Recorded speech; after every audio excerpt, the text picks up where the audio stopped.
Hey friends, welcome back. I have another question for you. Have you ever been in the middle of a really hard season? And I mean genuinely hard, like scared, overwhelmed, not sure how it's all going to end. And then you made a decision that made everything worse. Not because you were careless, not because you were stupid, but because fear was running the show and you didn't know it. I have more than once, and probably more times than I care to count over the last, I don't know, 2 decades or so. But it was not until I understood what was actually happening inside my brain during those seasons that I stopped blaming myself for the decisions that I made at the time. As a nurse, I spent over 30 years watching what stress does to the human body. But it took living through my own hardest seasons to understand what it does to your thinking. And what I know now that I wish someone had told me then is this: your brain is not broken when you can't think straight under pressure. It's doing exactly what it was designed to do. The problem is that it was designed to keep you alive in a jungle, not make clear decisions about your career, your relationships, or your next chapter. Here's what happens in your brain when you perceive a threat. And for the most part, your brain does not distinguish between a lion chasing you and a collections agent calling you at 7 o'clock in the morning. To your nervous system, a threat is a threat. When fear kicks in, your brain activates what's called the stress response. I'm going to use some big words, so just hang with me. But your amygdala, which is the part of your brain responsible for detecting danger, starts to fire an alarm. Stress hormones will flood your system. Your heart rate increases. Your breathing changes. And here's the critical part for our conversation today. Blood flow and neural activity shift away from the prefrontal cortex. That's the part of the brain responsible for rational thinking, good decision making, problem solving, and seeing the big picture, and toward the survival center of your brain. The parts that are only focused on one thing, getting you out of danger right now. In a jungle, this is brilliant. You don't need to be weighing your pros and cons when a predator is charging at you. What you need to do is run, and run fast. In a life transition or a financial crisis, in a season of loss, the same response becomes the thing that keeps you stuck. Because the part of your brain that could actually help you find a way forward has gone essentially offline. And the part that is running the show can only see the threat, which explains a lot about some of the decisions that I made during my hardest years. I was not operating from my full brain. I was operating from the part that was just trying to survive until tomorrow. So in a few minutes, I'm going to tell you exactly what this looked like in my own life and the specific shift that helped me get my thinking brain back online. So stay with me.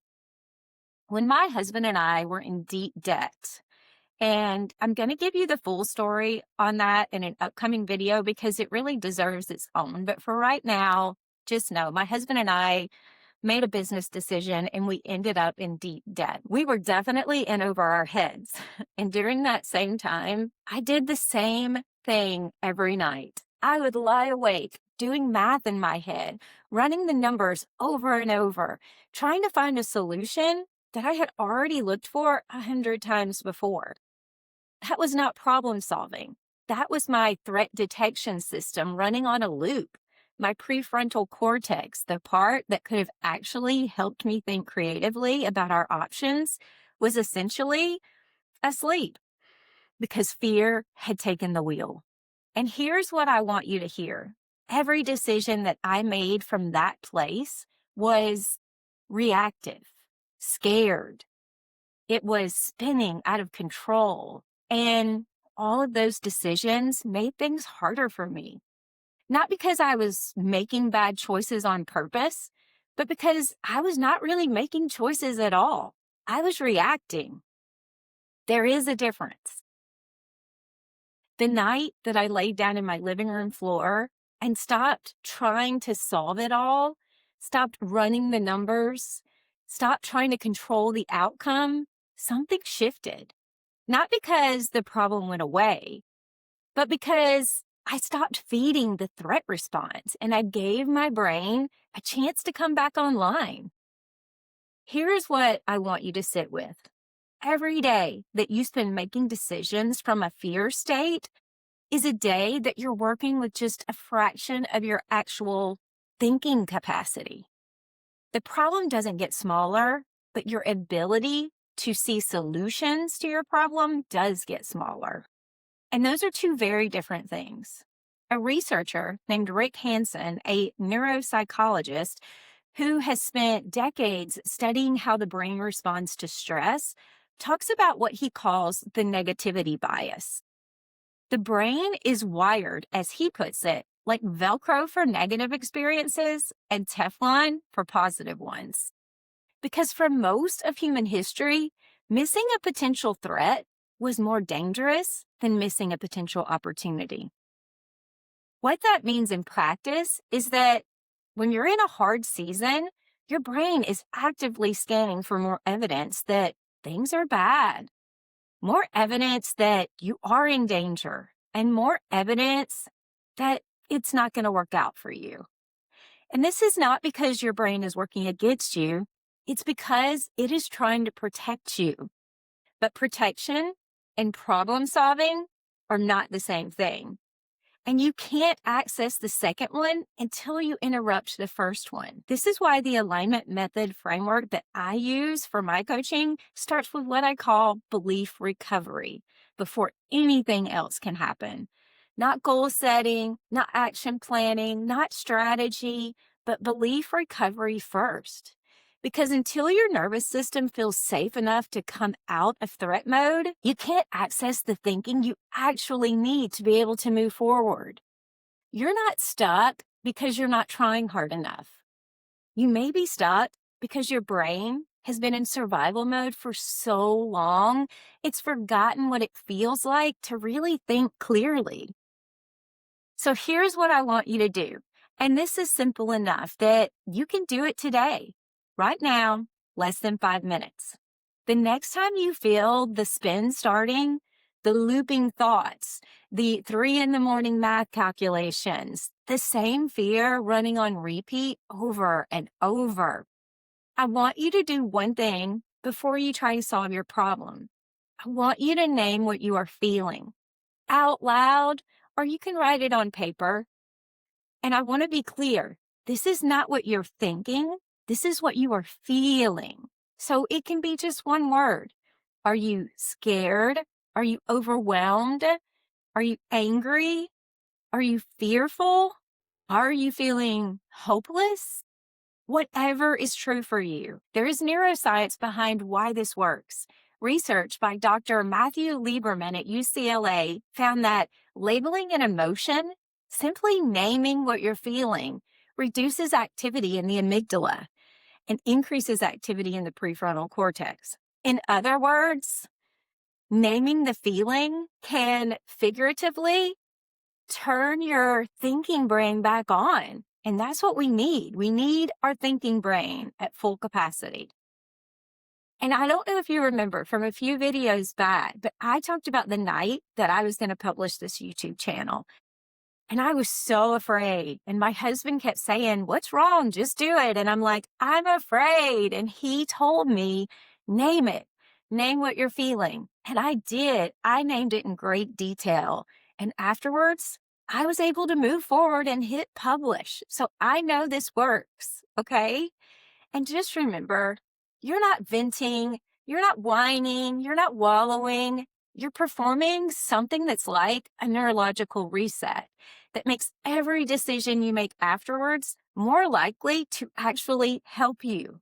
Okay, so we have to get the order right. Let's remember, we name it first, then we make a decision. in that order, always. Because here's the cost of skipping that step. Every decision that you make while the threat response is running is a decision that is made with incomplete information or a narrowed vision. And a brain that is optimized for survival, but not clarity. You deserve better than that. And so does every problem that you're trying to solve. You are not broken when you cannot think straight under pressure. You're just human. Your brain is doing exactly what many years of existence has designed for it to do. But you're also not stuck with that response forever. You can learn to recognize when fear has taken the wheel. You can learn to name it, interrupt it, and give your thinking brain a chance to come back online and support you. And when you do, the same problems that felt unsurvivable start to look like something you can actually move through. This is not a small thing. This is everything. So drop a comment and tell me this. What is one situation in your life right now where fear might be running the show? You do not have to share the details. You don't have to be super specific. You can just make it one word, because naming it is the first step to getting your thinking brain back. So if these videos are helping you, subscribe. There is new video every week. I am not going anywhere. And next week, I want to talk to you about grief. And not just the grief of losing a person, although that is part of my story too. But it's the grief of losing a version of yourself, a role, a life you thought you were going to have. That kind of grief is real, and it doesn't get talked about nearly enough. So next week, come back. But until then, I want you to keep going, because your next chapter is worth it.